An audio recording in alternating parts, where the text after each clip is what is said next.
BTS 광화문 공연이 끝났습니다. 그런데 이상한 일이 벌어지고 있어요. 공연을 보러 한국에 왔던 외국인들이 집에 돌아가질 않는 겁니다. 처음엔 단 하나였어요.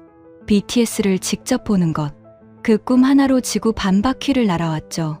그런데 BTS보다 더 놀라운 한국이 있었습니다. 새벽 2시에 편의점이 열려 있고 식당에선 반찬을 무료로 리필해주고 길 잃은 외국인을 30분 동안 데려다주는 대학생이 있더군요. 조금만 더 있다 갈까? 부산도 가보고 싶은데, 찜질방도 가봐야 하는데, 한국 음식 더 먹어봐야 하는데, 5일 계획이 2주일, 3주일로 늘어나고 있습니다. BTS를 보러 왔다가 한국 자체에 반해버린 사람들이 지금 이 순간에도 서울 거리를 누비고 KTX 타고 부산으로, 경주로 향하고 있어요. 공연은 끝났지만 이들의 한국 이야기는 이제 막 시작됐습니다. 대체 이 나라에 무엇이 이들을 붙잡은 걸까요? 지금 바로 공개합니다. 한국 최고라고 댓글을 남겨주세요. 여러분의 구독과 좋아요는 아주 큰 힘이 됩니다. 아빠 제발 한국 가게 해줘. 일주일째였습니다. 저는 독일 뮌헨에서 BMW 자동차 엔지니어로 20년을 일했어요. 마르쿠스입니다. 42살이죠. 제 인생에서 가장 힘든 협상은 회사 임원들과 한 게 아니었습니다. 바로 제 딸 소피아, 17살과의 일주일이었어요. 아빠, 제발. 소피아가 또 제 앞에 섰습니다. 손에 뭔가를 들고 있었어요. 이번엔 성적표였습니다. 이번 학기 전 과목 A야. 저는 성적표를 받아들었습니다. 정말이었어요. 수학, 물리, 화학, 영어. 전부 A였죠. 잘했네. 그런데 성적은 내가 당연히 잘 받아야 하는 거잖아. 소피아의 얼굴이 일그러졌습니다. 아빠, 한국 가게 해주면 다음 학기도 A 받을게. 저는 한숨을 쉬었어요. 일주일 전 저녁 식사 시간에 시작된 일이었습니다. 소피아가 갑자기 BTS 광화문 공연 티켓에 당첨됐다고 난리를 쳤거든요. 한국에 가게 해달라고요. 저는 단호하게 거절했습니다. 안 돼. 한국. 그게 어디 붙어 있는지도 모르겠는데. 사실 알았습니다. 중국 옆이죠. 하지만 가고 싶지 않았어요. 아이돌 공연이라니. 춤추고 노래하는 애들 보러 지구 반바퀴를 날아간다고요? 말도 안 됐습니다. 아빠, BTS는 립싱크 안 해. 라이브야. 소피아가 소리쳤지만 저는 고개를 저었어요. 립싱크든 라이브든 TV로 보면 되잖아. 굳이 그 먼 곳까지 갈 필요 없어. 그날 밤 소피아는 방문을 쾅 닫고 들어갔습니다. 다음 날부터 공세가 시작됐죠.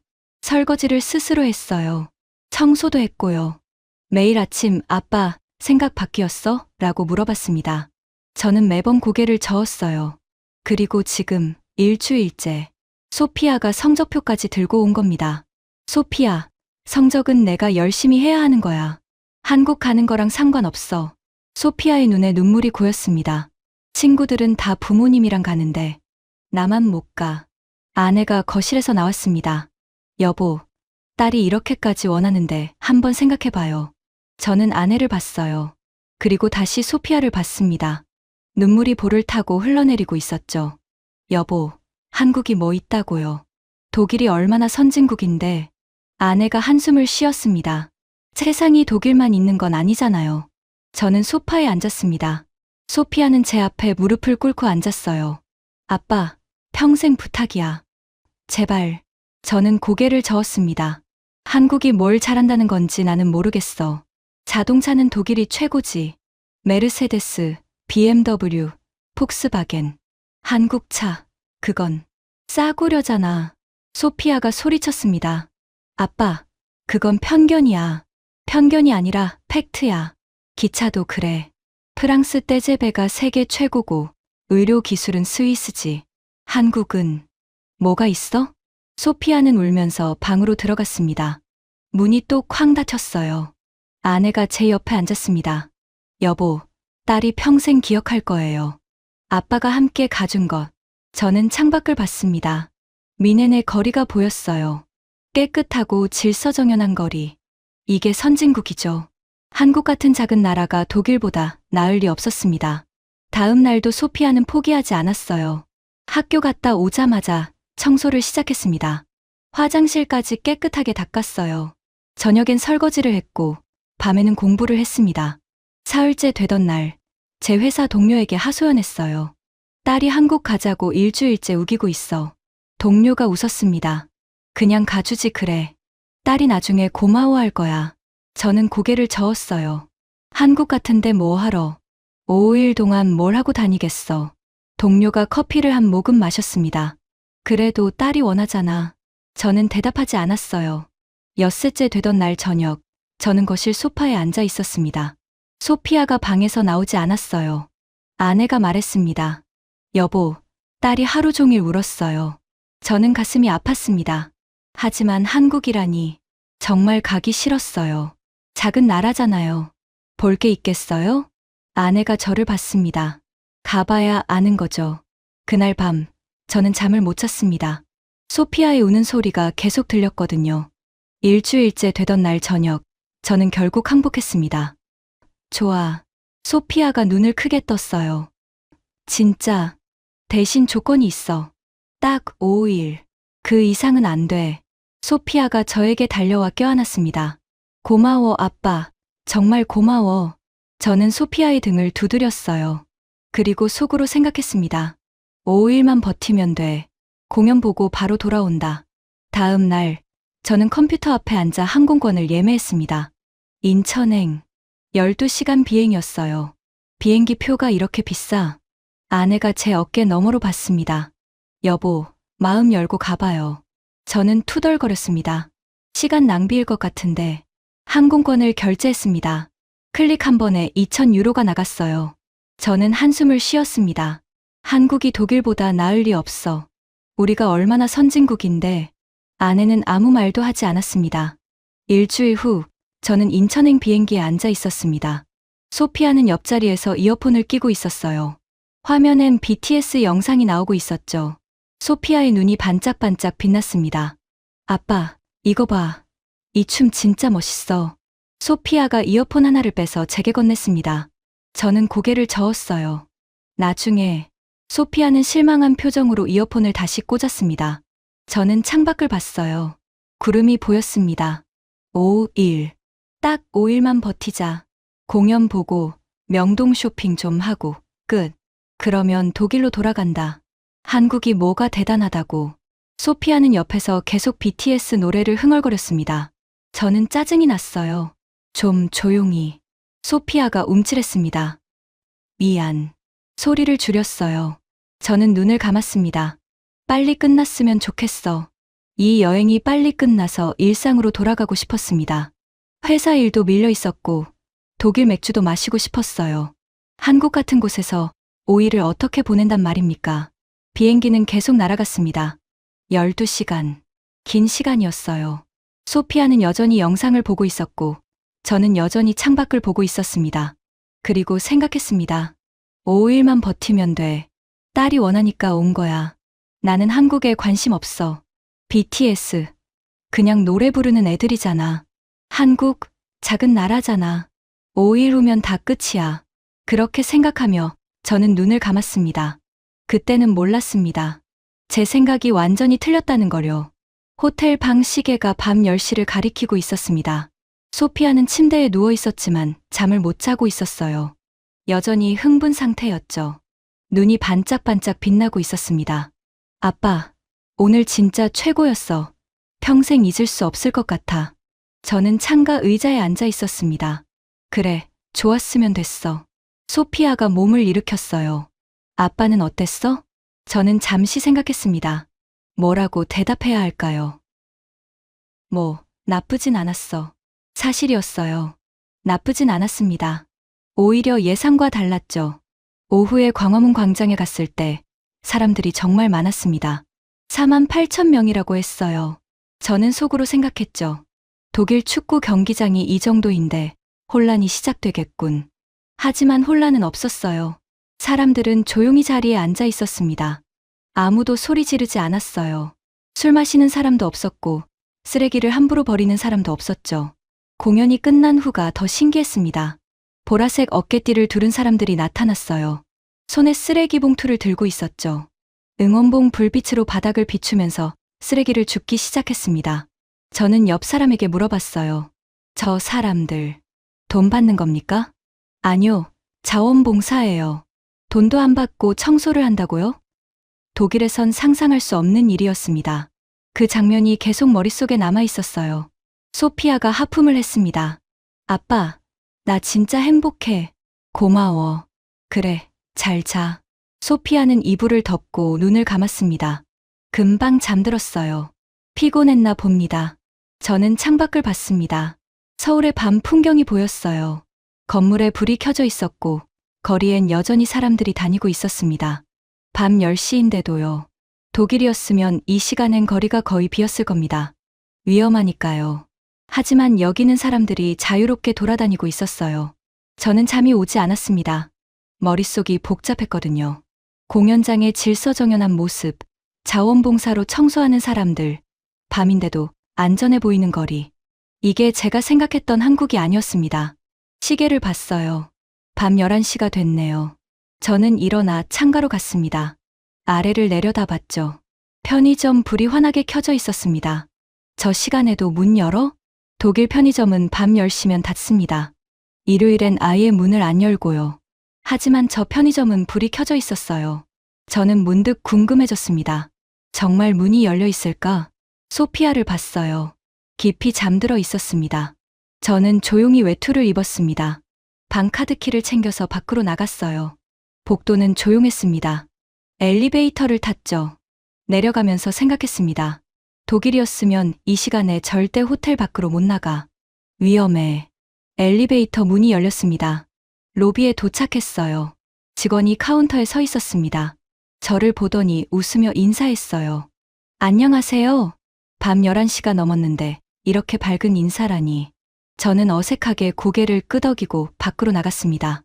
밤 공기가 차가웠어요. 3월 말이었지만 여전히 쌀쌀했죠. 거리를 둘러봤습니다.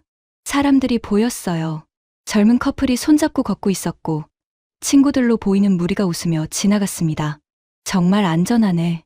독일이었으면 이 시간엔 거리에 나올 생각도 못했을 겁니다. 특히 혼자서는요. 저는 편의점 쪽으로 걸어갔습니다. 가까워지자 간판이 보였어요. 세븐일레븐 24시간이라고 써 있었습니다. 정말 문이 열려 있었어요. 저는 들어갔습니다. 문이 열리며 딩동 소리가 났죠. 어서 오세요. 직원이 밝은 목소리로 인사했습니다. 밤 11시가 넘었는데 말이죠. 매장 안을 둘러봤습니다. 깨끗했어요. 상품이 가지런히 정리돼 있었고 바닥도 반짝거렸습니다. 형광등 불빛이 환했어요. 독일 편의점보다 훨씬 밝고 깨끗했습니다. 삼각김밥 코너가 보였습니다. 여러 종류가 있었어요. 참치, 김치, 불고기, 치즈. 저는 참치를 하나 집어 들었습니다. 컵라면 코너도 있었어요. 종류가 정말 많았습니다. 10가지는 넘어 보였죠. 빨간색 포장, 검은색 포장, 흰색 포장. 과자 코너를 지나가다가 눈에 띄는 게 있었습니다. BTS 사진이 붙은 과자였어요. 콜라보 제품이라고 써 있었죠. 허니버터칩인가 그랬습니다. 저는 그 과자를 집어 들었습니다. 소피아가 좋아할 것 같았어요. 아니, 분명히 좋아할 겁니다. 계산대로 갔습니다. 직원이 바코드를 찍었어요. 5,000원입니다. 저는 10,000원짜리를 냈습니다. 거스름 돈을 받았죠. 감사합니다. 직원이 웃으며 인사했습니다. 새벽인데도 정말 친절하네요. 편의점을 나왔습니다. 손에 비닐봉지가 들려 있었어요. 삼각김밥과 BTS 과자가 들어 있었죠. 저는 벤치를 찾아 앉았습니다. 삼각김밥 포장을 뜯었어요. 어떻게 뜯는지 그림이 그려져 있었습니다. 그대로 따라했죠. 한 입 베어 물었습니다. 맛있네? 예상 밖이었습니다. 편의점 음식인데 이렇게 맛있을 줄이야. 참치가 부드러웠고 밥도 촉촉했어요. 김이 고소했고요. 독일 편의점 샌드위치는 빵이 딱딱하고 속재료가 별로인데요. 이건 완전히 달랐습니다. 저는 삼각김밥을 다 먹고 비닐봉지를 챙겼습니다. 쓰레기통을 찾아버렸어요. 편의점 앞에 분리수거함이 있었거든요. 거리를 걸으면서 생각했습니다. 24시간 편의점, 친절한 직원, 맛있는 음식, 안전한 밤거리. 독일엔 없는 것들이었어요. 독일은 일요일에 슈퍼마켓도 문을 닫습니다. 법으로 정해져 있거든요. 평일에도 저녁 8시면 대부분 가게가 닫아요. 하지만 여기는 새벽인데도 편의점이 열려 있었습니다. 그것도 환하게요. 저는 호텔로 돌아가는 길을 천천히 걸었습니다. 거리를 구경하면서요. 젊은이들이 웃으며 걷고 있었고 한 무리는 치킨을 들고 가고 있었습니다. 밤 11시가 넘었는데 말이죠. 한국이 생각보다 괜찮은데? 작게 중얼거렸습니다. 처음으로 그런 생각이 들었어요. 제가 한국을 너무 무시했나 하는 생각이요. 자동차는 독일, 기차는 프랑스, 의료는 스위스. 그렇게 말했었죠. 하지만 24시간 편의점은요? 밤에도 안전한 거리는요? 친절한 사람들은요? 독일엔 없었습니다. 호텔 로비에 도착했습니다. 같은 직원이 여전히 서 있었어요. 들어오세요. 웃으며 인사했습니다. 저는 이번엔 웃으며 대답했어요. 감사합니다. 엘리베이터를 타고 올라갔습니다. 방으로 들어갔죠. 소피아는 여전히 깊이 자고 있었어요. 저는 BTS 과자를 테이블 위에 올려놨습니다. 내일 아침 소피아가 보면 좋아하겠죠. 침대에 앉아 창밖을 봤습니다. 5일로는 부족한데 처음으로 그런 생각이 들었습니다. 5일만 있다가 가기엔 한국이 생각보다 괜찮은 것 같다고요. 아니, 괜찮은 정도가 아니었습니다. 어떤 부분은 독일보다 나은 것 같았어요. 작은 균열이었습니다. 제 편견에 생긴 작은 균열이요. 하지만 분명한 균열이었습니다. 저는 눈을 감았습니다. 내일 더 둘러봐야겠어요. 한국이 정말 어떤 곳인지요. 그리고 어쩌면 5일로는 정말 부족할지도 모르겠다는 생각이 들었습니다. 저는 잠이 오지 않았습니다. 침대에 누웠지만 눈이 말똥말똥했어요. 머릿속이 복잡했거든요. 편의점에서 본 것들이 계속 떠올랐습니다. 시계를 봤어요. 새벽 1시였습니다. 소피아는 깊이 잠들어 있었어요. 저는 조용히 일어나 다시 외투를 입었습니다. 또 나가보고 싶었어요. 이 시간에 정말 안전한지, 정말 가게들이 열려 있는지 더 확인하고 싶었죠. 복도를 나와 엘리베이터를 탔습니다. 로비엔 여전히 같은 직원이 서 있었어요. 또 나가세요? 웃으며 물었습니다. 저는 고개를 끄덕였죠. 네, 잠이 안 와서요. 조심히 다녀오세요. 밖으로 나갔습니다. 새벽 1시. 독일이었으면 상상도 못할 시간이었어요. 거리는 여전히 사람들이 있었습니다. 아까보다는 적었지만 그래도 몇 명씩 보였어요. 저는 호텔 반대편으로 걸어갔습니다. 아까와 다른 방향이었죠. 걷다가 불이 환하게 켜진 식당을 발견했습니다. 간판을 봤어요. 설렁탕 24시, 식당도 24시간. 저는 놀랐습니다. 편의점도 놀라웠는데 식당까지요? 독일 식당은 밤 10시면 다 문을 닫습니다. 주방이 일찍 마감되거든요. 일요일엔 대부분 쉬고요. 하지만 이 식당은 새벽 1시인데도 불이 환하게 켜져 있었어요. 저는 문을 밀고 들어갔습니다. 따뜻한 공기가 느껴졌어요. 국 끓이는 냄새가 났습니다. 구수한 냄새였죠. 손님이 몇 명 있었습니다. 테이블에 앉아 조용히 식사하고 있었어요. 새벽인데도요. 사장님으로 보이는 분이 다가왔습니다. 50대 남성이었어요. 어서 오세요. 몇 분이세요? 한국어였습니다. 당연히 못 알아들었죠. 저는 손가락으로 하나를 가리켰습니다. 사장님이 고개를 끄덕이고 자리로 안내했어요. 구석 테이블이었습니다. 메뉴판을 주셨어요. 한국어로 가득했습니다. 사진이 있었지만 뭐가 뭔지 잘 모르겠더라고요. 저는 사장님을 봤습니다. 영어 되세요? 사장님이 고개를 저었어요. 그리고 주머니에서 휴대폰을 꺼냈습니다. 번역 앱을 켰죠. 무엇 드시겠어요? 화면에 영어가 떴습니다. 저는 감탄했어요. 영어를 못해도 이렇게 소통하려고 하다니. 메뉴판을 가리키며 제일 위에 있는 걸 가리켰습니다. 설렁탕이었어요. 이걸로 주세요. 사장님이 앱에 제 말을 번역했습니다. 고개를 끄덕이고 주방으로 들어가셨어요. 저는 주위를 둘러봤습니다. 식당은 깨끗했어요. 테이블이 반짝거렸고 바닥도 깔끔했습니다. 벽에 사진들이 붙어 있었습니다. 사장님이 손님들과 찍은 사진들이었어요. 유명인들인 것 같았죠. 그중 하나가 눈에 띄었습니다. 젊은 남자들 7명이 사장님과 찍은 사진이었어요. 사인이 돼 있었습니다. 한글이라 읽을 순 없었지만 얼굴은 알 것 같았어요. BTS였습니다. 소피아 방에서 본 포스터와 같은 얼굴들이었거든요. 잠시 후 사장님이 나오셨습니다. 설렁탕을 들고요. 뜨거운 김이 모락모락 났습니다. 국물이 하얗고 진했어요. 그런데 설렁탕만 온 게 아니었습니다. 작은 접시들이 여러 개 왔어요. 김치, 깍두기, 콩나물, 무생채. 5개나 됐습니다. 저는 놀라서 사장님을 봤어요. 이것도 주문한 건가요? 사장님이 휴대폰을 다시 꺼냈습니다. 번역 앱에 입력했어요. 반찬이에요. 무료예요. 무료요? 저는 다시 물었습니다. 믿을 수가 없었거든요. 사장님이 웃으며 고개를 끄덕였습니다. 그리고 앱에 또 입력했어요. 리필도 돼요. 더 필요하면 말씀하세요. 제 눈이 커졌습니다. 독일이었으면 이 반찬들 하나하나가 다 돈이에요. 빵 하나 추가하면 1유로, 버터 추가하면 2유로, 샐러드 추가하면 3유로. 하지만 여기선 무료라고요? 리필까지 된다고요? 감사합니다. 사장님이 웃으며 주방으로 돌아가셨어요. 저는 설렁탕을 봤습니다. 국물에 고기가 들어 있었고 파가 올라가 있었어요. 밥도 따로 왔습니다. 한 숟가락 떠먹었습니다. 깊은 맛이었어요. 사골을 오래 끓인 맛이었죠. 고기도 부드러웠고 국물이 진하고 구수했습니다.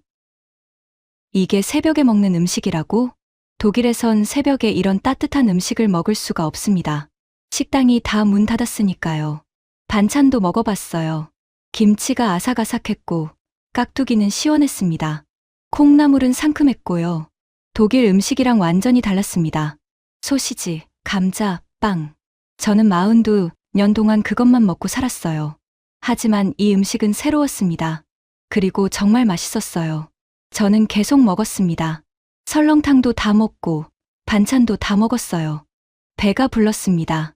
사장님이 나오셨어요. 더 드시겠어요? 번역 앱으로 물어봤습니다. 저는 고개를 저었어요. 아니요, 잘 먹었습니다. 정말 맛있었어요. 사장님이 웃으셨습니다. 계산을 하러 카운터로 갔습니다. 10,000원입니다. 10,000원. 유로로 치면 7유로 정도였어요. 독일에서 이 정도 식사를 하려면 최소 15유로는 나갑니다. 빵, 수프, 메인 요리, 샐러드 전부 따로 돈이거든요. 반찬은 꿈도 못 꾸고요. 하지만 여기선 10,000원의 설렁탕, 밥, 반찬 5개가 다 포함이었습니다. 저는 카드를 냈습니다. 결제하고 나서 사장님을 봤어요. 벽에 붙은 BTS 사진을 가리켰습니다. 저 사람들 누구예요? 사장님 얼굴이 환해졌어요. 휴대폰을 꺼내 열심히 입력했습니다. BTS예요. 여기서 촬영했어요. TV 프로그램이요. 정말요? 네, 3년 전이에요. 사장님이 휴대폰으로 영상을 보여줬습니다. BTS 멤버들이 이 식당에서 설렁탕을 먹는 장면이었어요. 소피아가 보면 좋아하겠네요. 저는 사진을 찍었습니다. 내일 소피아한테 보여줘야겠어요. 감사합니다. 잘 먹었어요. 사장님이 손을 흔들며 웃었습니다. 또 오세요. 밖으로 나왔습니다. 새벽 2시가 됐네요. 거리는 더 조용해졌지만 여전히 몇몇 사람들이 걷고 있었어요. 저는 전혀 무섭지 않았습니다. 오히려 편안했어요. 호텔로 걷는 길, 저는 생각했습니다. 24시간 식당, 무료 반찬, 리필까지 무료, 친절한 사장님, 맛있는 음식, 안전한 새벽거리. 독일엔 없는 것들이었습니다. 아니, 독일뿐만이 아니에요. 유럽 어디에도 없었어요. 한국이 생각했던 것과 완전히 다른데? 작게 중얼거렸습니다. 자동차는 독일이 최고라고 했었죠. 맞습니다. BMW는 훌륭하니까요. 기차는 프랑스가 최고라고 했었죠. 떼제베는 빠르니까요. 하지만 24시간 문화는요? 무료 반찬 문화는요? 새벽에도 안전한 거리는요? 독일엔 없었습니다. 프랑스에도 없었고 스위스에도 없었어요. 한국에만 있었습니다. 호텔에 도착했습니다. 로비 직원이 또 웃으며 인사했어요. 잘 다녀오셨어요? 네, 감사합니다. 방으로 들어갔습니다. 소피아는 여전히 자고 있었어요. 저는 침대에 앉았습니다. 창밖을 봤죠. 5일로는 부족해. 처음으로 확신했습니다. 5일만 있다가 가기엔 한국이 너무 아까웠어요. 더 봐야 할 것 같았습니다. 더 경험해야 할 것 같았고요. 내일 아침 소피아한테 말해야겠어요. 하루 더 있자고요. 그리고 회사에 이메일을 보내야겠습니다. 휴가를 하루 연장한다고요. 저는 눈을 감았습니다. 제 편견에 생긴 균열이 점점 커지고 있었습니다. 한국은 제가 무시했던 나라가 아니었어요. 어쩌면 배워야 할 나라인지도 모르겠다는 생각이 들었습니다. 다음 날 아침이었습니다. 소피아가 눈을 떴어요. 테이블 위에 놓인 BTS 과자를 발견했죠. 아빠, 이거 어디서 났어? 저는 웃었습니다. 어젯밤에 편의점 갔었어. 내가 좋아할 것 같아서. 소피아가 과자를 들고 환하게 웃었어요. 고마워, 아빠. 저는 커피를 마시며 말했습니다. 소피아, 우리 하루만 더 있을까? 소피아가 놀란 표정으로 저를 봤어요. 진짜, 아빠가, 응, 어젯밤에 좀 둘러봤는데, 생각보다 괜찮더라. 소피아가 소리쳤습니다. 와, 정말, 최고야, 아빤. 저는 웃으며 노트북을 켰습니다. 회사 이메일을 열었어요. 개인 사정으로 휴가를 하루 연장 신청합니다. 마르쿠스. 짧게 썼습니다. 보내기 버튼을 눌렀죠. 소피아가 제 옆에 왔어요. 아빠, 오늘 뭐 할까? 내가 가고 싶은데 가자. 명동 쇼핑. 우리는 준비하고 밖으로 나갔습니다. 명동은 사람들로 붐볐어요. 낮인데도 정말 많았습니다. 소피아는 화장품 가게로 들어갔어요. 저는 밖에서 기다렸죠. 1시간쯤 지났을까요? 소피아가 쇼핑백을 들고 나왔습니다. 아빠, 저기 옷가게도 가자. 우리는 계속 걸었습니다. 이 가게, 저 가게 들어가며 구경했어요. 그런데 문제가 생겼습니다. 소피아가 화장실에 가고 싶다고 했어요. 저기 카페 있으니까 거기서 기다려. 소피아가 뛰어갔습니다. 저는 카페를 찾았어요. 그런데 카페가 보이지 않았습니다. 주위를 둘러봤어요. 비슷비슷한 건물들, 간판들. 전부 한글이었죠. 어디였지? 저는 걷기 시작했습니다. 소피아가 갔던 방향으로요. 하지만 길이 복잡했어요. 골목이 여러 개였고 사람들도 많았습니다. 10분쯤 지났을까요? 저는 완전히 길을 잃었습니다. 휴대폰을 꺼냈어요. 소피아한테 전화했죠. 소피아, 나 길 잃었어. 아빠, 어디야? 모르겠어. 간판이 전부 한글이라. 주위에 뭐 보여? 가게 이름 같은 거. 저는 주위를 봤습니다. 한글 간판들 뿐이었어요. 그때였습니다. 실례합니다. 도움 필요하세요? 영어였어요. 저는 돌아봤습니다. 20대 초반으로 보이는 한국 남학생이 서 있었습니다. 배낭을 메고 있었어요. 아, 네. 길을 잃었어요. 딸이 카페에서 기다리는데. 학생이 웃었습니다. 어느 카페인지 아세요? 모르겠어요. 이 근처 어딘가인데. 소피아가 전화로 말했습니다. 스타벅스야. 명동 스타벅스. 저는 학생에게 말했어요. 명동 스타벅스요. 아, 알겠습니다. 제가 데려다 드릴게요. 학생이 앞장섰습니다. 저는 따라갔어요. 감사합니다. 학생이세요?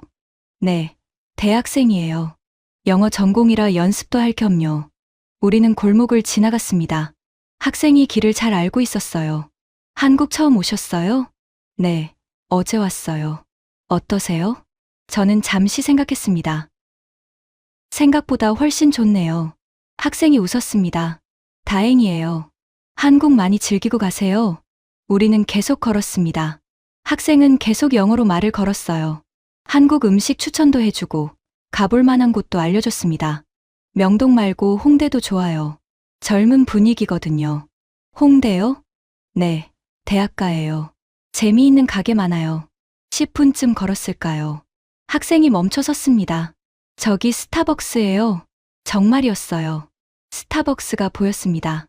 소피아가 밖에서 기다리고 있었어요. 저를 보더니 달려왔습니다. 아빠, 어디 갔었어?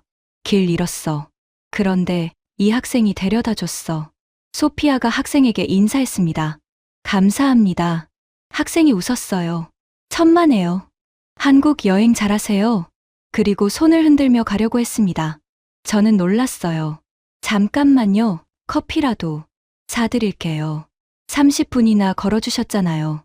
학생이 손을 저었습니다. 아니에요. 괜찮아요. 저도 이쪽으로 가던 길이었어요. 하지만 정말 괜찮아요. 즐거운 하루 보내세요. 학생은 웃으며 떠났습니다. 저는 그 뒷모습을 봤어요. 믿을 수가 없었습니다. 30분 동안 낯선 사람을 데려다 주고 아무 대가도 바라지 않다니. 독일이었으면 어땠을까요? 길을 물어봐도 짧게 방향만 알려줍니다. 같이 걸어주는 사람은 없어요. 시간 낭비니까요.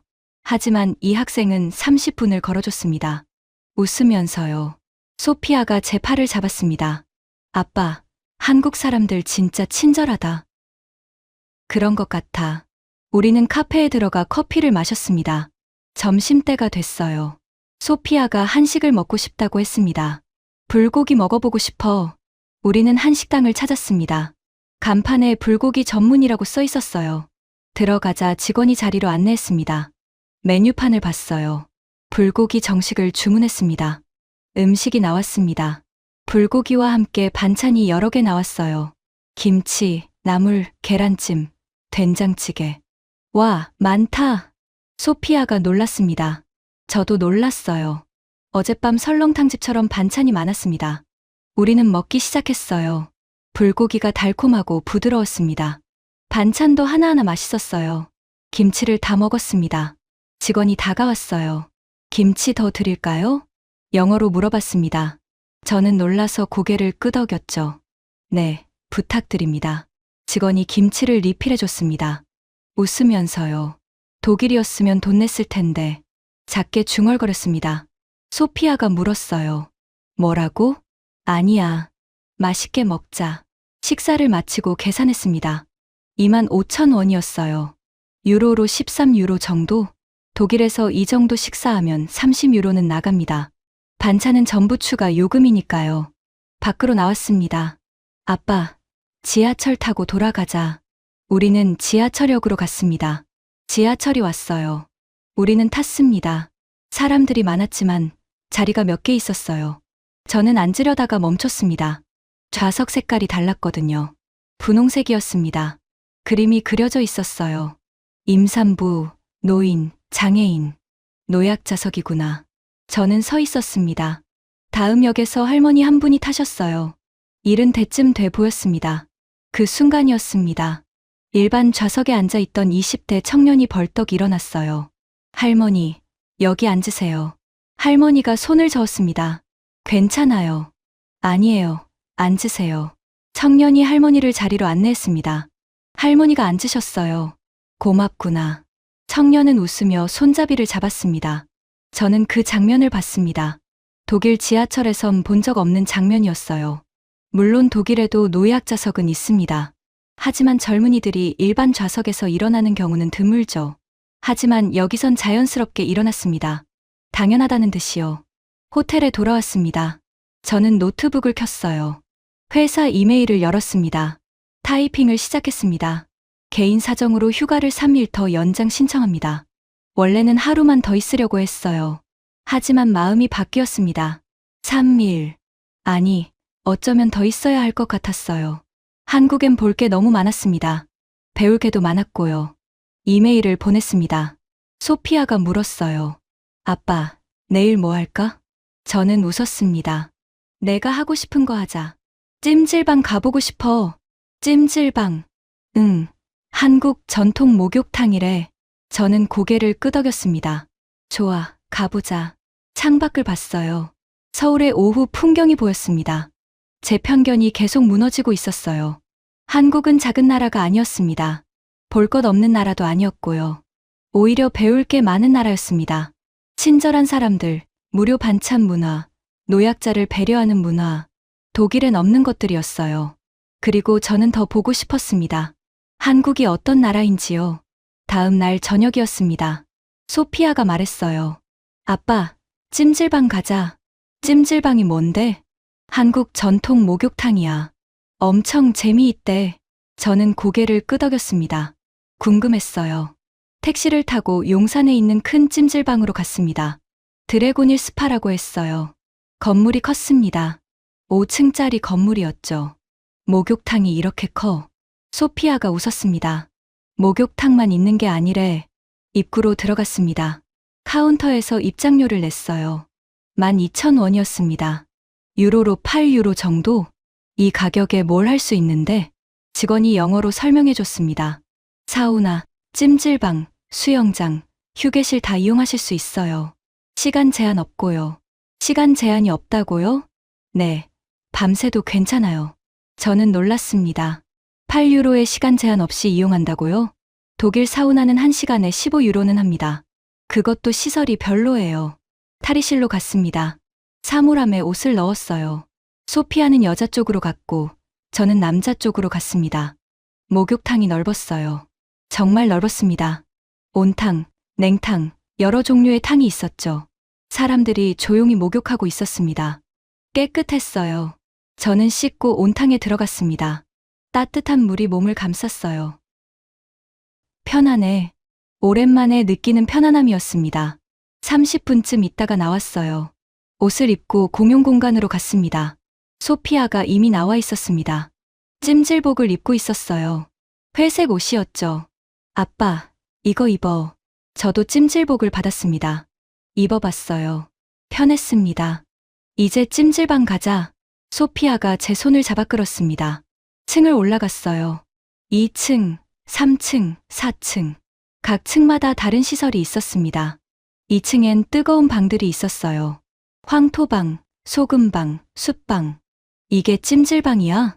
응, 들어가 보자. 우리는 황토방에 들어갔습니다. 뜨거웠어요. 정말 뜨거웠습니다. 바닥이 뜨끈뜨끈했죠. 사람들이 누워 있었습니다. 땀을 흘리면서요. 저도 누웠습니다. 소피아 옆에요. 더워. 그래서 좋은 거야. 땀 나면 건강해진대. 우리는 10분쯤 있었습니다. 땀이 정말 많이 났어요. 밖으로 나왔습니다. 휴게실이 있었어요. 휴게실이 넓었습니다. 의자들, 테이블들, 심지어 누울 수 있는 공간도 있었죠. 아빠, 계란 먹어봐. 소피아가 편의점 같은 곳에서 계란을 사왔습니다. 갈색 계란이었어요. 이게 뭔데? 찜질방 계란, 유명해. 저는 껍질을 까서 먹어봤습니다. 부드러웠어요. 삶은 계란인데 특이한 맛이 났습니다. 맛있네? 그치. 식혜도 마셔봐. 소피아가 식혜를 줬습니다. 단 음료였어요. 쌀알이 둥둥 떠 있었죠. 마셔봤습니다. 달콤하고 시원했어요. 독일엔 이런 거 없는데. 중얼거렸습니다. 우리는 휴게실에 앉아 있었어요. TV가 켜져 있었고 사람들이 편하게 누워 있었습니다. 가족들이 보였어요. 아이들, 부모님, 할아버지, 할머니. 함께 앉아 이야기하고 있었죠. 이게 한국 문화구나. 소피아가 물었어요. 뭐가? 가족이 함께 이런 곳에 와서 시간을 보내는 거. 독일엔 없잖아. 맞았습니다. 독일엔 찜질방 같은 게 없어요. 사우나는 있지만 비싸고 시간 제한이 있고 가족이 함께 가는 곳이 아닙니다. 하지만 여기는 달랐어요. 남녀노소 모두 함께 왔습니다. 편하게 시간을 보내고 있었죠. 좋네. 이런 문화. 소피아가 웃었습니다. 한국 좋아하기 시작한 거지? 저는 웃으며 대답하지 않았어요. 우리는 3층으로 올라갔습니다. 영화관이 있었어요. 찜질방 안에 영화관이요. 여기서 영화도 봐? 응, 무료래. 우리는 영화관에 들어갔습니다. 작은 영화관이었지만 깨끗했어요. 영화가 상영되고 있었습니다. 한국 영화였죠. 자막이 없어서 이해는 못했지만요. 4층엔 개인방도 있었습니다. 아이들이 놀고 있었어요. 5층엔 옥상 정원이 있었습니다. 밤 9시였습니다. 서울의 야경이 보였어요. 와, 예쁘다. 소피아가 감탄했습니다.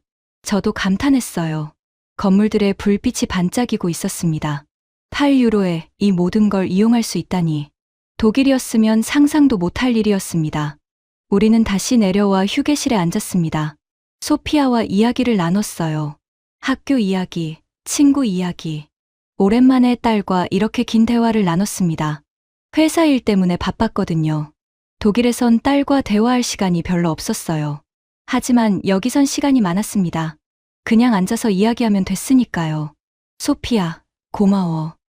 왜? 우겨서 한국 오게 해줘서. 소피아가 웃었습니다. 이제 한국 좋아하는 거 맞지? 저는 고개를 끄덕였습니다. 응. 좋아. 처음으로 인정했습니다. 시계를 봤어요. 밤 11시였습니다. 나갈까? 응. 우리는 나왔습니다. 밖은 여전히 사람들이 있었어요. 택시를 탔습니다. 호텔로 가는 길이었죠. 안전하네. 밤 11시인데. 소피아가 말했습니다. 응. 독일이었으면 무서웠을 텐데. 호텔에 도착했습니다.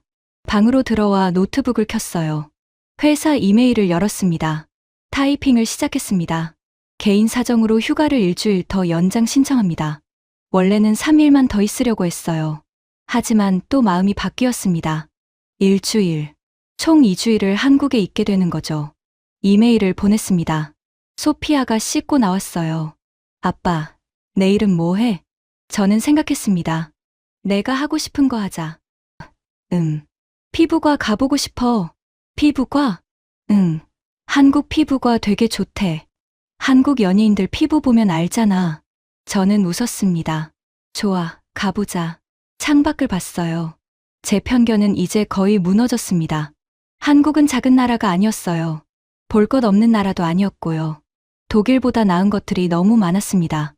24시간 문화, 무료 반찬, 친절한 사람들, 노약자 배려, 그리고 찜질방. 독일엔 없는 것들이었어요. 한국에서 배울 게 정말 많네. 작게 중얼거렸습니다. 그리고 생각했습니다. 어쩌면 제가 틀렸던 건 한국에 대한 생각만이 아닐지도 모른다고요. BTS에 대해서도 틀렸을지 모른다고요. 립싱크나 하는 애들이라고 했었죠. 하지만 소피아가 이렇게 좋아하는 데는 이유가 있을 거예요. 내일 피부과 가서 BTS에 대해 좀 더 물어봐야겠습니다. 소피아한테요. 다음 날 아침이었습니다.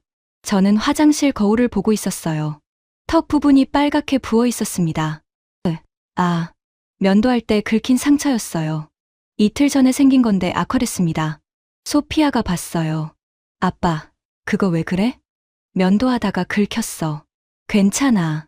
안 괜찮아 보이는데? 빨개. 저는 손으로 만져봤습니다. 따끔했어요. 피부과 가자. 어차피 오늘 가기로 했잖아. 나는 괜찮아. 너만 가. 안 돼. 같이 가자. 소피아가 우겼습니다. 저는 결국 고개를 끄덕였어요. 우리는 준비하고 나갔습니다. 택시를 탔어요. 강남 피부과 유명한 곳으로 가주세요. 택시 기사가 고개를 끄덕이고 출발했습니다. 30분쯤 지나 강남에 도착했어요. 건물들이 높고 깨끗했습니다. 피부과 앞에 섰습니다. 간판이 현대적이었어요. 들어갔습니다. 대기실이 넓고 깨끗했습니다. 의자들이 편해 보였어요. 카운터로 갔습니다. 예약하셨나요? 직원이 영어로 물었습니다. 아니요, 예약 안 했는데요. 괜찮을까요? 네, 괜찮아요. 잠시만 기다리세요. 저는 놀랐습니다. 독일이었으면 예약 없이는 절대 안 받아줘요. 최소 3주는 기다려야 하죠. 대기실에 앉았습니다. 사람들이 몇 명 있었어요. 주위를 둘러봤습니다. 벽에 장비 사진들이 붙어 있었어요. 제 눈이 커졌습니다. 저건 레이저 장비였습니다. 그런데 모델명이 낯설었어요. 저는 일어나 가까이 가서 봤습니다. 설명이 영어로도 써 있었죠. 2.5나노미터 레이저 정밀도라고? 엔지니어로서 깜짝 놀랐습니다. 이 기술은 최신 기술이에요. BMW 공장에도 없는 정밀도였습니다. 다른 장비도 봤어요. 피부 스캐너였습니다. 3차원 이미징 시스템. 이것도 최신 기술이었어요. 독일 병원에서도 본 적 없는 장비였습니다. 마르쿠스님, 간호사가 불렀습니다. 영어 발음이 정확했어요. 저는 따라갔습니다. 소피아도 같이 왔어요. 진료실로 들어갔습니다. 의사 선생님이 계셨어요. 30대 여성이었습니다. 안녕하세요. 어디 불편하세요? 영어가 유창했습니다. 턱 부분이요. 면도하다가 긁혔는데 악화됐어요. 의사 선생님이 자세히 봤습니다. 염증이 생겼네요. 치료해 드릴게요. 시간 얼마나 걸리나요? 15분 정도요. 15분이라고요? 독일이었으면 1시간은 걸렸을 텐데. 의사 선생님이 장비를 가져왔습니다. 작은 기계였어요. 이건 레이저 치료 장비예요. 염증 부위에 조사하면 빠르게 치료됩니다. 저는 장비를 자세히 봤습니다. 깜짝 놀랐어요. 이거 독일제가 아니네요? 네, 한국 제품이에요. 한국 제품이라고요? 네, 요즘 한국 의료 장비가 많이 발전했어요. 저는 믿을 수가 없었습니다. 한국이 의료 장비를 만든다고요? 의사 선생님이 레이저를 제 턱에 조사했습니다. 따끈했지만 아프진 않았어요. 이 장비 정밀도가 얼마나 되나요? 엔지니어로서 궁금했습니다. 0.5mm예요. 제 눈이 커졌습니다. 0.5mm라고요? 그건 BMW 공장 장비보다 정밀한데요. 의사 선생님이 웃었습니다. 한국 기술력이 좋아요. 치료가 끝났습니다. 정말 15분만이었어요. 다 됐어요. 이틀 정도면 완전히 나을 거예요. 이틀이요? 독일이었으면 일주일은 걸렸을 겁니다. 네, 약도 처방해 드릴게요. 처방전을 받았습니다. 비용은 얼마나 하나요? 5만 원이에요. 5만 원. 유로로 35유로 정도였습니다. 독일이었으면 최소 100유로는 나왔을 거예요. 보험 없이는요. 저는 놀라서 물었습니다. 정말 5만 원이요? 레이저 치료인데요? 네, 맞아요. 믿을 수가 없었습니다. 계산하고 나왔습니다. 소피아 차례였어요. 소피아는 피부 관리를 받았습니다. 30분쯤 걸렸어요. 저는 대기실에 앉아 장비들을 계속 봤습니다. 모두 최신 기술이었어요. 그리고 대부분 한국 제품이었습니다. 의료는 스위스가 최고라고 했는데 중얼거렸습니다. 제가 틀렸습니다. 완전히 틀렸어요. 한국 의료 기술이 이렇게 발전했다니. 소피아가 나왔습니다. 얼굴이 환해 보였어요. 어떻게 됐어? 좋아. 피부 진짜 좋아졌어. 우리는 1층 약국으로 갔습니다. 약사 선생님이 계셨어요. 역시 영어가 가능했습니다. 하루 2번, 아침 저녁으로 바르세요. 이틀이면 완전히 나을 거예요. 자세히 설명해줬습니다. 약을 받고 나왔어요.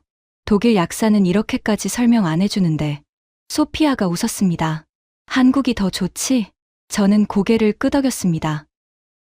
인정한다. 우리는 카페에 들어가 커피를 마셨습니다. 저는 생각했습니다. 예약 없이 받아주고 10분만 대기하고 최신 장비로 치료하고 가격은 독일의 3분의 1. 이게 말이 됩니까?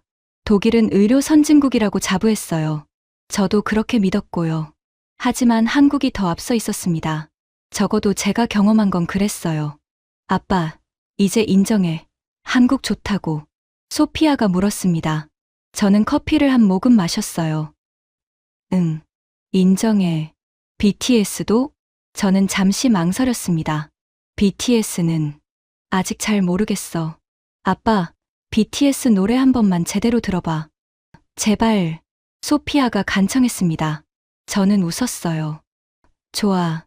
오늘 밤에 들려줘. 소피아가 환하게 웃었습니다. 호텔로 돌아왔습니다. 저는 거울을 봤어요. 턱 부분이 벌써 좀 나아 보였습니다. 정말 빠르네. 노트북을 켰습니다. 한국 의료 기술에 대해 검색했어요. 기사들이 나왔습니다. 한국 의료 기술 세계 수준, 한국 의료 장비 수출 증가, 외국인 의료 관광객 증가. 읽으면서 고개를 끄덕였습니다. 제가 한국을 너무 무시했어요.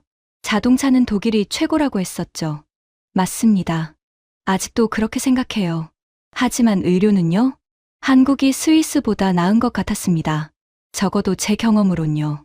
그리고 기차도요. 내일 부산 가기로 했는데 KTX를 타본다고 했어요. 프랑스 떼제베보다 빠르다던데 정말일까요? 궁금해졌습니다. 엔지니어로서 궁금했어요. 한국 기술이 정말 독일보다 나은지. 창밖을 봤습니다. 2주일로도 부족할 것 같은데 작게 중얼거렸습니다. 한국엔 볼 게 너무 많았습니다. 배울 게도 너무 많았어요. 그리고 제 편견은 이제 완전히 무너졌습니다. 한국은 작은 나라가 아니었어요.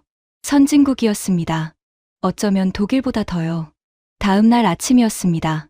저는 턱을 만져봤어요. 많이 나았습니다. 붉은 기가 거의 빠졌어요. 정말 이틀이면 낫겠네. 소피아가 말했습니다. 아빠, 오늘 부산 가자. 부산. 응, 바다 보고 싶어. 저는 고개를 끄덕였습니다. 좋아. 가자. 우리는 짐을 챙겨 서울역으로 갔습니다. 서울역이 컸어요. 정말 컸습니다. 깨끗하고 현대적이었죠. 표를 샀습니다. KTX 부산행이었어요. 2시간 40분이요. 직원이 말했습니다. 서울에서 부산까지 2시간 40분이라고요? 저는 놀랐습니다. 거리를 검색해 봤어요. 325km였습니다. 독일 기차로는 4시간은 걸릴 거리였어요. 승강장으로 갔습니다. 기차가 서 있었어요. 하얀색 기차였습니다. 날렵하게 생겼어요. 유선형이었죠. 멋진데? 엔지니어로서 첫인상이 좋았습니다. 기차에 탔습니다. 좌석이 넓고 편했어요. 깨끗했고요. 독일 기차보다 깨끗한데 작게 중얼거렸습니다. 출발 시간이 됐습니다. 기차가 움직이기 시작했어요. 처음엔 천천히 움직였습니다. 역을 빠져나갔죠. 그러다 속도가 붙기 시작했습니다. 저는 창밖을 봤어요. 건물들이 빠르게 지나갔습니다. 점점 더 빨라졌어요. 저는 휴대폰을 꺼냈습니다. 속도 측정 앱이 있었거든요. 화면을 봤습니다. 200km. 속도가 계속 올라갔어요. 250km. 독일 아이체에가 이 정도 속도예요.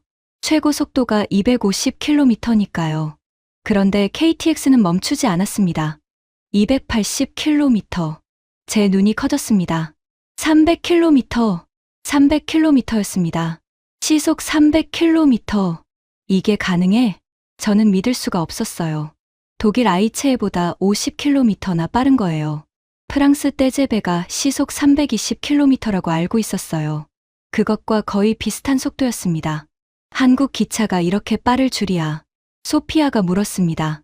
아빠, 뭐라고? 아니야. 그냥 빠르네. 저는 계속 창밖을 봤습니다. 풍경이 엄청나게 빠르게 지나갔어요. 그런데 흔들림이 거의 없었습니다. 독일 아이체에는 빠르면 흔들려요. 선로가 오래됐거든요. 하지만 KTX는 부드러웠습니다. 마치 날아가는 것 같았어요. 레일 기술이 좋네. 엔지니어로서 감탄했습니다. 기차는 계속 달렸어요. 터널도 지나고 다리도 지나고 이 시간 40분이 금방 지나갔습니다. 부산역에 도착했습니다. 벌써 시간이 정말 빨리 갔어요. 기차가 워낙 빠르고 편해서요. 역에서 나왔습니다. 부산이었어요. 공기가 달랐습니다. 바다 냄새가 났어요. 택시를 타고 해운대로 갔습니다. 해변에 도착했어요. 와, 소피아가 소리쳤습니다. 바다가 넓게 펼쳐져 있었어요. 파란 바다였습니다. 백사장이 깨끗했어요. 쓰레기가 하나도 없었습니다. 3월인데 사람들이 많네. 날씨가 쌀쌀했지만 사람들이 산책하고 있었어요. 우리도 걸었습니다. 백사장을 따라서요. 소피아가 말했습니다. 아빠, 저기 봐. 저 건물. 고층 건물을 가리켰습니다. 저기서 BTS가 뮤직비디오 찍었대. 그래. 응, 런이라는 노래. 저는 건물을 봤습니다. 현대적이고 멋있었어요. 소피아가 좋아하는 그룹이구나. 응. 우리는 계속 걸었습니다. 바람이 시원했어요. 점심때가 됐습니다. 뭐 먹을까? 회 먹어보고 싶어. 횟집을 찾았습니다. 해운대 근처 골목에 있는 작은 횟집이었어요. 들어가자 주인 아주머니가 반겼습니다. 어서 오세요. 자리에 앉았어요. 메뉴를 봤습니다. 모둠회 주세요. 회가 나왔습니다. 접시가 컸어요. 회가 정말 많았습니다. 여러 종류였죠. 이게 다 우리 거야? 소피아가 놀랐습니다. 네, 맞아요. 주인 아주머니가 웃으며 대답했습니다. 회를 먹어봤습니다. 신선했어요. 정말 신선했습니다. 입에서 살살 녹았어요. 독일에서 먹던 생선이랑 완전히 달랐습니다. 독일 생선은 비린내가 나고 질겼거든요. 하지만 이 회는 달랐어요. 부드럽고 달콤했습니다. 맛있다. 계속 먹었습니다. 소피아도 맛있게 먹었어요. 밑반찬도 나왔습니다. 역시 무료였죠. 다 먹고 계산했습니다. 4만 원이었어요. 유로로 28유로 정도? 독일에서 회를 먹으면 최소 50유로는 나갑니다. 그것도 이렇게 신선하지 않아요. 밖으로 나왔습니다. 부산 좋다. 소피아가 말했습니다. 저도 좋았어요. 바다, 깨끗한 거리, 맛있는 음식. 우리는 오후 내내 해운대를 걸어 다녔습니다. 저녁이 됐어요. 해가 지고 있었습니다. 예쁘다. 석양이 바다에 비쳤습니다. 주황빛이었어요. 우리는 벤치에 앉아 석양을 봤습니다. 사람들이 여전히 산책하고 있었어요. 저녁인데도요. 밤에도 안전한가 봐. 소피아가 말했습니다. 그런 것 같아. 실제로 밤이 됐는데도 사람들이 편하게 다니고 있었습니다. 독일이었으면 이 시간엔 거리가 비었을 거예요. 우리는 밤 10시까지 해운대에 있었습니다. 호텔로 돌아가는 길, 저는 생각했습니다. KTX, 시속 300km. 독일 아이체보다 빠르고 프랑스 떼제베와 비슷한 속도.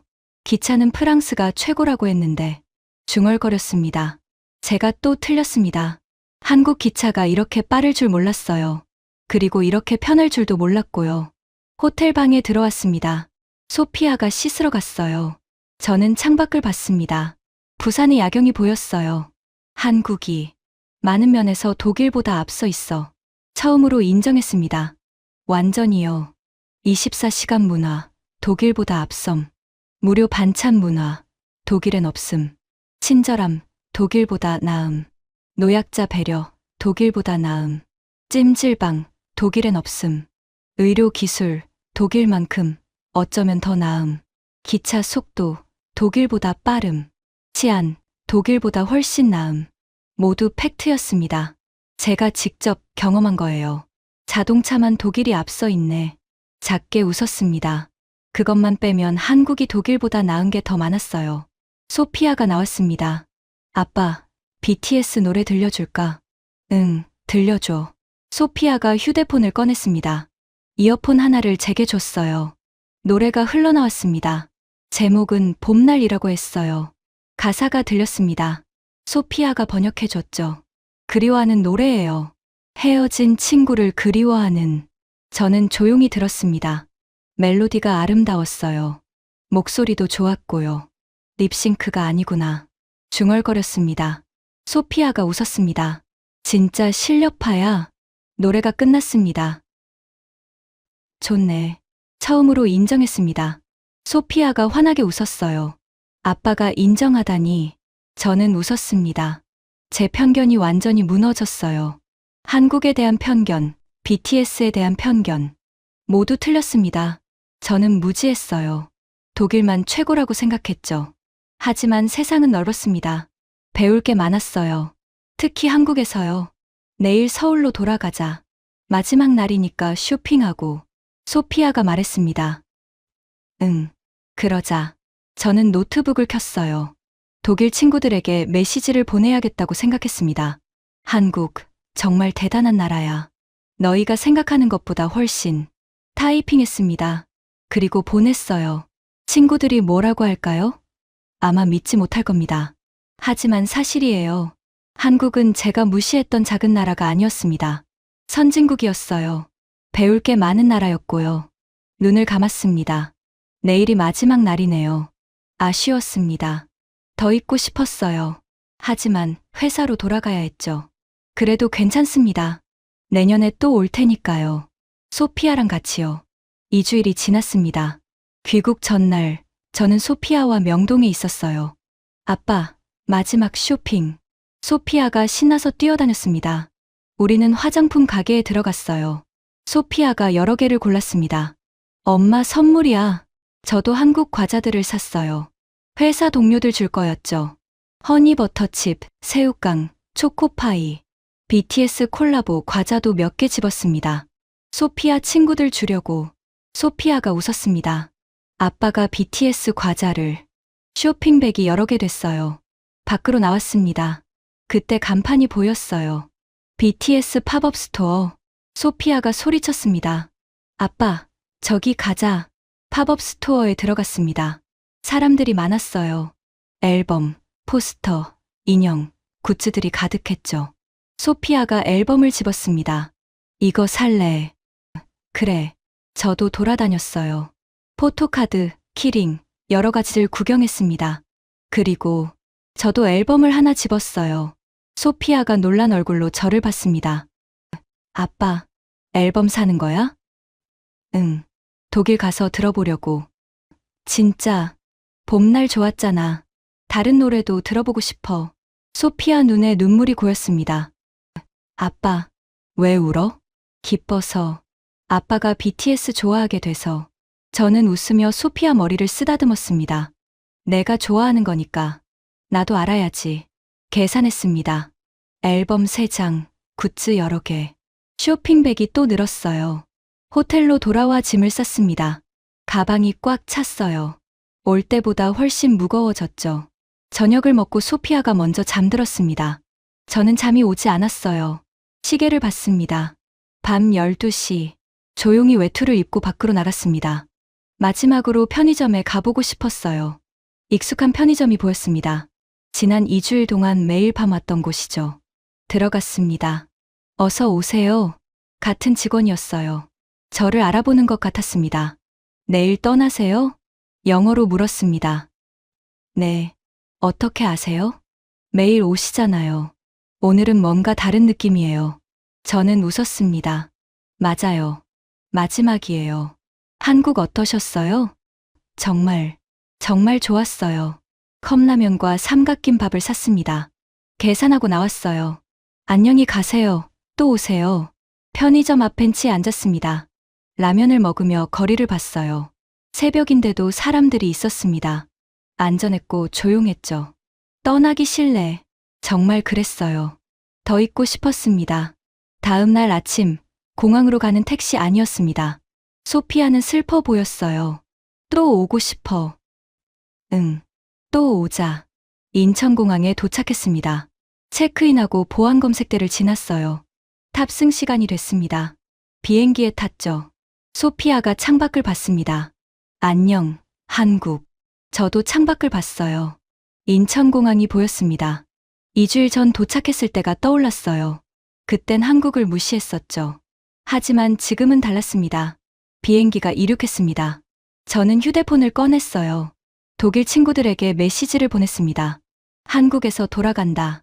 24시간 편의점, 무료 반찬, 친절한 사람들, 최고 수준 의료, 독일보다 빠른 기차.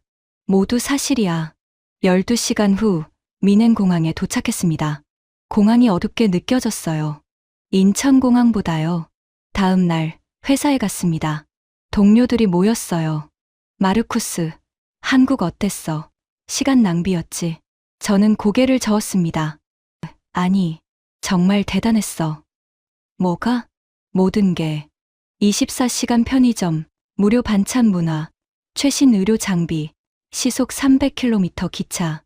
시속 300km라고? 응.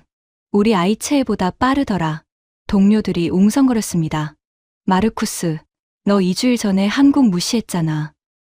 알아. 편견이 얼마나 무서운지 배웠어. 그날 저녁, 집에서 유튜브 영상을 만들었습니다. 제목은 독일 엔지니어의 한국 편견 깨기.